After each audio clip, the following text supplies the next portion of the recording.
बाइने की थाली। जानवी की जुबान पर बचपन से ही हजार सवाल और मन में हर चीज जानने की उत्सुकता रहती है, जिस वजह से वो अपने भाई की शादी में चल रही रस्मों के बीच भी मम्मी से सवाल पूछने लगती है। मम्मी, जब लड़की वालों ने आपको अपनी इतनी बड़ी लड़की दे दी, तो फिर भी उनसे सामान लेना गलत नहीं है क्या?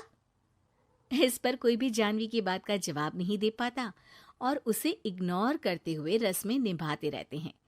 शादी संपन्न होती है और भाभी घर आ जाती है, जिसके बाद जानवी के सवालों का सिलसिला अब भाभी के साथ शुरू होता है। भाभी, मुझे आज तक एक बात समझ नहीं आई, हमेशा सारे बलिदान वाले काम लड़कियां ही क्यों करे? मतलब अपना घर, परिवार, दोस्त, पुरानी जिंदगी सब कुछ छोड़ लड़कियां ससुराल आए, फिर वहां सबका दिल जीतने की कसरत भी वही करे, और लड़कों का क्या? बस तैयार हुए, दूल्हे बने और दोबारा अपने घर आकर बैठ गए। दीदी, मैं ससुराल में हूँ, जवाब कंट्रोवर्शियल हो जाएगा, इसलिए आप अपने ये दुनिया हिलाने वाले सनसनीखेज सवाल अपने पति से करना, क्या पता वो जवाब दे पाए। भाभी की बात पर हंसते हुए जानवी वहां से चली जाती है। कुछ दिनों बाद उसकी शादी कबीर से हो जाती है। अब ससुराल में कुछ दिन तो जानवी किसी से कोई सवाल पूछे बिना रह लेती है, पर फिर एक शाम दरवाजे पर खड़ी सास को बुजुर्ग भिखारी पर चिल्लाते हुए देख लेती है।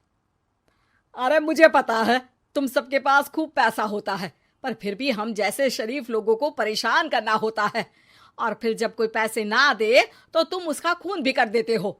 क्रिमिनल होते हो तुम सबके सब। अब जाते हो यहाँ से या पुलिस को बुलाऊं? ये सब देख अब जानवी खुद को रोक नहीं पाती। मम्मी, वो आपसे भीख नहीं, खाने की मदद मांग रहे हैं और आप उन पर इस तरह से चिल्ला नहीं सकती। आखिर ये भी तो एक इंसान है, और वो भी आप और मुझसे उम्र में बहुत बड़े। बाकी किसी चीज का नहीं तो कम से कम उनकी उम्र का ही ख्याल कर लीजिए। बहू का ऐसा रूप देख सास को तो जैसे शौक ही लग जाता है। जानवी भिखारी को खाना देकर वहां से भेज देती है, लेकिन इसके बाद से ही सास का उसके प्रति रवैया बदल जाता है। मुझे तो लगा था बहुत शांत बहू लेकर आई हूं, पर ये तो पूरी ज्वालामुखी निकली। अरे इतने दिनों से ये रंग क्या एक भिखारी के सामने अपनी सास की इज्जत उतारने के लिए छुपा कर रखे थे? और कौन से रंग बदलना सिखाकर भेजा है तेरे माँ बाप ने तुझे? मम्मी जी, रंग का तो पता नहीं, लेकिन मेरे मम्मी पापा ने मुझे हर ढंग में गलत के खिलाफ खड़े होना जरूर सिखाकर भेजा है। बहू का जवाब सुन सास गुस्से में वहां से चली जाती है, जिस पर पीछे खड़ा सब कुछ सुन रहा कबीर जानवी के पास आता है। जानवी, मैं मानता हूं तुमने जो किया अच्छे के लिए किया, पर मम्मी से ऐसे नहीं बोलना चाहिए था। अब उन्हें मनाने की जिम्मेदारी तुम्हारी ही है। पर मैं कैसे? मुझे तो कुछ भी पता नहीं है। तो उसके लिए मैं हूं ना।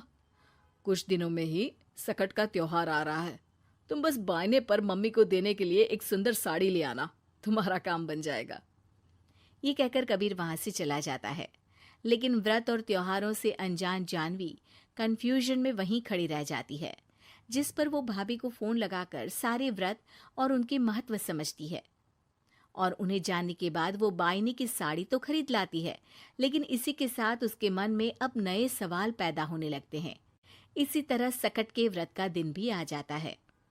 हे भगवान, एक तो सुबह से भूखी, ऊपर से ये सवालों के बुलबुले पेट में उठकर और तहलका मचा रहे हैं। अब क्या करूं, किससे पूछूं? जानवी अपने आप से ये सब बोल ही रही होती है कि सास और कबीर उसके सामने आ जाते हैं। बायने और पूजा की सब तैयारी कर ली? हाँ जी, वो तो कर ली, पर क्या पर? फिर कोई सवाल है? पूछ लो, कहीं पेट में उसे रखे रखे एसिडिटी ना हो जाए। ज्यादा कुछ नहीं, बस पूछना था कि जब ये व्रत बच्चों और दाम्पत्य जीवन की सुख शांति के लिए होता है, फिर इसमें व्रत सिर्फ हम लेडीज ही क्यों रखती हैं? हिस्सेदारी तो दोनों की होती है ना? जानवी की बात सुन इस बार तो सास भी सोचने पर मजबूर हो जाती हैं। ये तो मुझे नहीं पता, और ना हमने कभी किसी से पूछा। बस जो बड़े बुजुर्ग रिवाज बना गए वही चल रहे हैं। इसकी भी कोई वजह जरूर होगी। अच्छा, और ये बायने की वजह? अब बायने से तुम्हें क्या दिक्कत है? नहीं नहीं, दिक्कत कोई नहीं है। बस सोचती हूँ कि अगर व्रत बच्चों या पति के लिए होता है तो हमेशा हर चीज का गिफ्ट सिर्फ सास को ही क्यों मिलता है?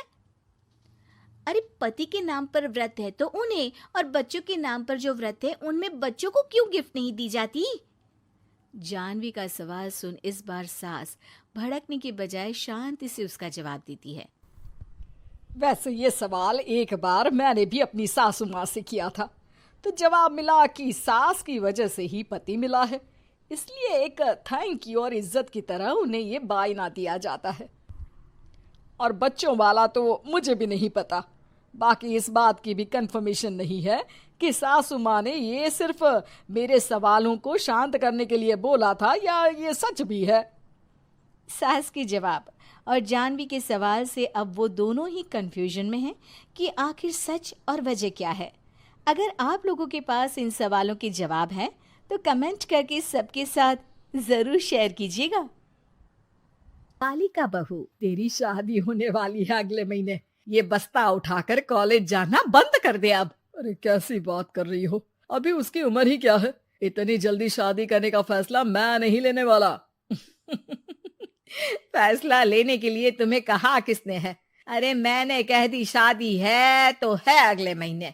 बेचारी अमिता करती भी तो क्या, छोटी सी उम्र में बन जाती है अपने से 2 गुने उम्र के आदमी की बीवी। शादी के बाद देर रात पति घर आता है। खाना लगाओ, भूख लग रही है। अमिता खाना लगाती है। ये क्या बनाया है? वो सारा खाना फेंक देता है। कर्म ही खराब थे जो इतनी कम उम्र के लड़के से शादी करा दी। तभी वहाँ अमिता की सास आ जाती है। अरे हमें क्या पता था कि ये इतनी कामकाज में ढीली है। इसकी माँ ने तो कहा था रॉकेट की स्पीड से काम करती है।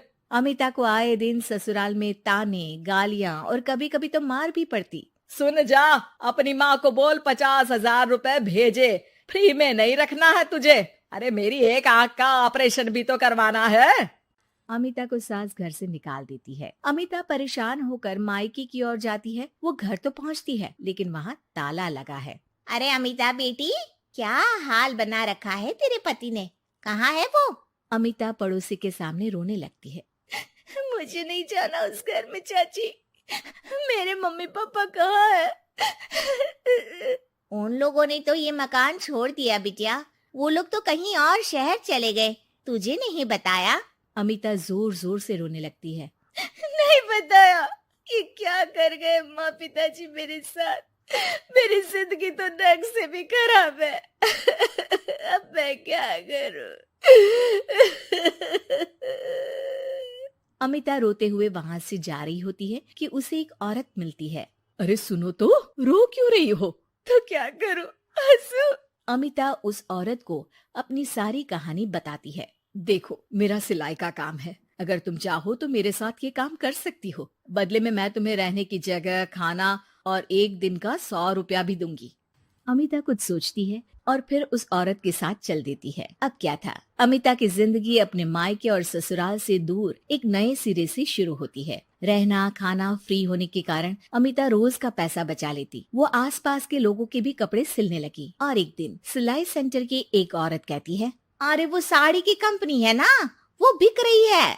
पास बैठी अमिता सारी बात सुन रही थी। हाँ, बिक तो रही है, लेकिन उस बंद पड़ी मनहूस कंपनी को खरीदेगा कौन? तभी तो इतनी सस्ती बिक रही है, लेकिन कोई खरीदार नहीं है। फिर भी कितने की बिक रही है? अरे पूरे 5 लाख में मशीनों के साथ, लेकिन यहाँ कोई लेबर काम नहीं करेगा। पुराने मालिक ने किसी को पैसे ही नहीं दिए।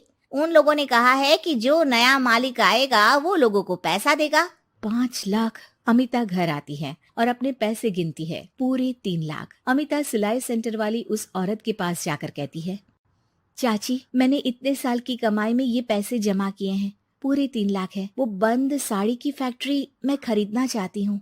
अरे अमिता, पागल हो गई हो क्या? वो 5 लाख की बंद मनहूस फैक्ट्री खरीदेगी, फिर लेबर का बकाया पैसा देगी, और वो फैक्ट्री चलेगी कि नहीं ये भी कोई नहीं जानता। लेकिन अमिता नहीं मानती। वो उस औरत से कहती है कि वो उस फैक्ट्री को खरीदना चाहती है और खरीद कर ही रहेगी। औरत भी अमिता की मदद कर देती है और फिर अमिता के नाम एक साड़ी फैक्ट्री हो जाती है। शुभारंभ वाले दिन अमिता लेबर से कहती है, मैं इस फैक्ट्री को दोबारा खड़ी करना चाहती हूँ।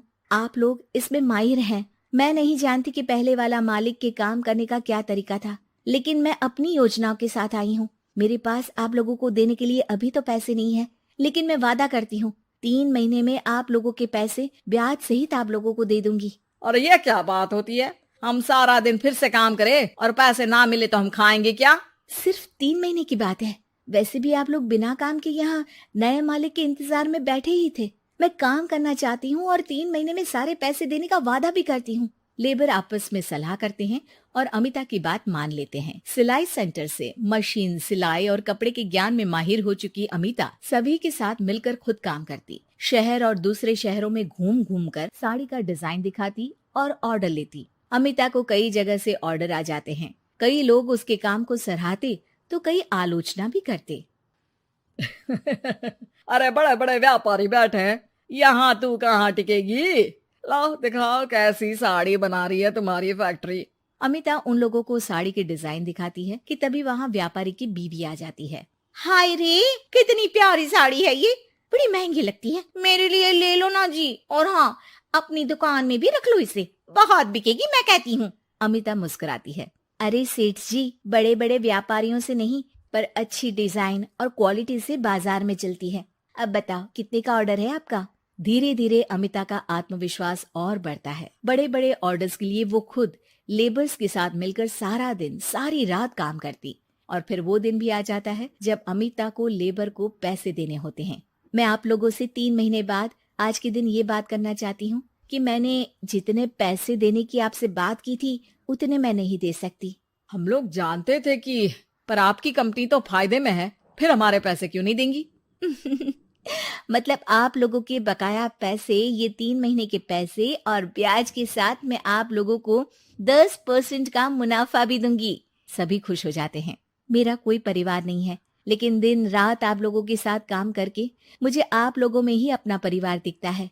अमिता की फोटो पेपर में छपती है। उसके बिजनेस मॉडल को पढ़ने के लिए कई बच्चे भी उसका इंटरव्यू करते हैं। अब अमिता 1 से 2 और 2 से 4 फैक्ट्री खोलकर देश में बड़ा नाम कमाती है।